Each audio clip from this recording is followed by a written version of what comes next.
জীবনে সফল কে হতে না চায়, কিন্তু সাফল্যের পথ ধরে শুরু হয় এক ভয়ের যাত্রা, সমালোচনার ভয়।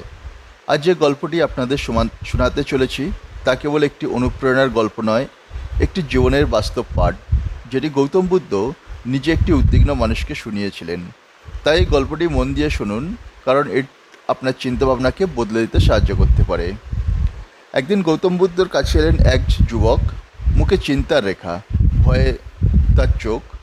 তিনি বললেন, ভগবান, আমি জীবনে সফল হতে চাই, কিন্তু কঠোর পরিশ্রম করে আমি কিছু করতে পারি না। ভীষণভাবে সমালোচনা হয়ে থাকি। আমার মনে হয় আমি যাই না করি, কেউ না কেউ কিছু বলবেই। এইভাবে আমি ভয়ে থাকি। আমি কি করব? নিজেকে সঠিক পথে ধরে রাখতে আমি কি করব? গৌতম বুদ্ধ শান্ত কণ্ঠে বললেন, তোমার প্রশ্ন খুবই গুরুত্বপূর্ণ। আমি তোমাকে একটা গল্প বলি, সেটি তোমার ধারণাকে পাল্টে দেবে। এক গ্রামে বাস করত এক গরিব কৃষক। পরিবার বলতে তার স্ত্রী ও তার একটি বলদ। এই বলদই ছিল তার জীবনের অবলম্বন। বলদের সাহায্যে সে জমিতে হাল চালাতো, ফসল ফলাতো, সংসার চালাতো, আর বলদটিকে সে সন্তানের মতো ভালোবাসত। প্রতিদিন সন্ধ্যায় কাজ ছেড়ে সে বলদের সঙ্গে কথা বলতো, কখনো তার গায়ে জড়িয়ে পড়তো। বলদ যেন বুঝতো তার মালিকের প্রতি তার সহানুভূতি। একদিন বর্ষার দিনে কৃষক তার বলদকে জমিতে নিয়ে যাচ্ছিল। পথে এক পুকুরের পাশে সে বলদকে রেখে একটু জল খেতে গেল। ফিরে এসে দেখে বলদটি পুরানো কুয়ার মধ্যে পড়ে গেছে। সে চিৎকার করে শুরু করলো। প্রতিবেশীরা তাকে সাহায্য করতে রশি, কাঠ যতটা পারা যায় চেষ্টা করলেন বলদকে উপরে তোলার জন্য, কিন্তু কুয়োটা এতই গভীর ছিল যে কারো পক্ষে সম্ভব হলো না তাকে ওঠানো। শুধু শারীরিকভাবে নয়, মানসিকভাবেও ভেঙে পড়েছিলেন কৃষক। সে হাল ছেড়ে দিয়ে বলল, বলদটা এখন বয়স্ক, অনেক চেষ্টা করেও যদি না বাঁচাতে পারি তাহলে ওখানেই আমি তাকে সমাধি দিয়ে দেব। তাই সে কয়েকজন প্রতিবেশীকে ডেকে বলল, চলো ওর উপরে মাটি ফেলে দিই, যেন শান্তিতে সে ঘুমাতে পারে। লোকেরা মাটি ফেলতে লাগলো, মাটি পড়তে লাগলো বলদের পিঠে, কিন্তু বলদটি মৃত ছিল না। সে বুঝতে পারলো এইভাবে পড়ে থাকলে তো সে সত্যিই মারা যাবে। সে ঠিক করলো, আমি মরবো না, আমি উঠবো।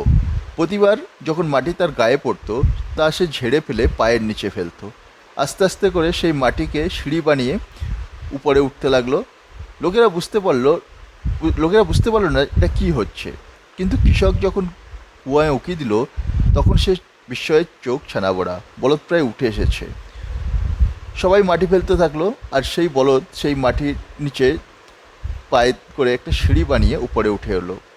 অবশেষে সে কুয়া থেকে ঝাঁপিয়ে বেরিয়ে এলো। যখন সে ভেবেছিল তার মৃত্যু নিশ্চিত, সেখান থেকে সে নিজের প্রচেষ্টায় বেঁচে ফিরল। বন্ধুরা, এটাই তো জীবনের আসল পাঠ। সমালোচনাতেও কুয়োতে আমরা পড়ি, কেউ কিছু বললেই আমরা ভিতরে ভিতরে গুটিয়ে যাই। কিন্তু প্রশ্ন হলো, আপনি কি করবেন? আপনার উপর যতই না মাটি পড়ুক, যতই দোষারোপ হোক, আপনি যদি হাল না ছাড়েন, তবে সেই সমালোচনা আপনার সিঁড়ি হয়ে উঠতে পারে। আপনার কি জীবনে এমন কোনো পরিস্থিতি হয়েছে যেখানে সবাই আপনাকে ভুল বুঝেছে? তাহলে আপনার গল্পটি আমাদের কমেন্ট বক্সে শেয়ার করবেন। গৌতম বুদ্ধ তখন বললেন, এই বলদ হলো প্রতীক। প্রতিটি মানুষের মধ্যে সেই বলদের মতো শক্তি আছে। জীবনে কুয়া পড়বেই, সমস্যা, সমালোচনা, অপমান এগুলো থাকবেই, কিন্তু আপনি কিভাবে সাড়া দিচ্ছেন সেটাই ঠিক করে আপনি সফল হবেন কি না।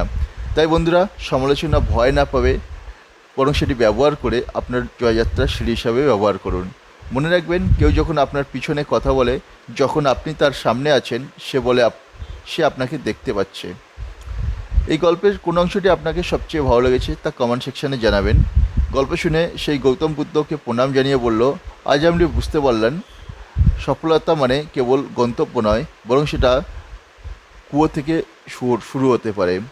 আপনিও যদি এই কথাগুলি মনে রাখুন, সমালোচনায় কুয়োর পড়লেও বলদের মতো মাথা উঁচু করে উঠে আসুন।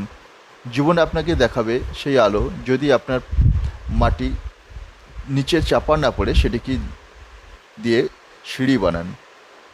এই গল্প থেকে আপনি কি শিখলেন আমাদের কমেন্ট বক্সে জানান। আরও এমন অনুপ্রেরণামূলক গল্প পেতে অবশ্যই আমাদের চ্যানেলটি সাবস্ক্রাইব করবেন। ধন্যবাদ আমাদের সঙ্গে থাকার জন্য।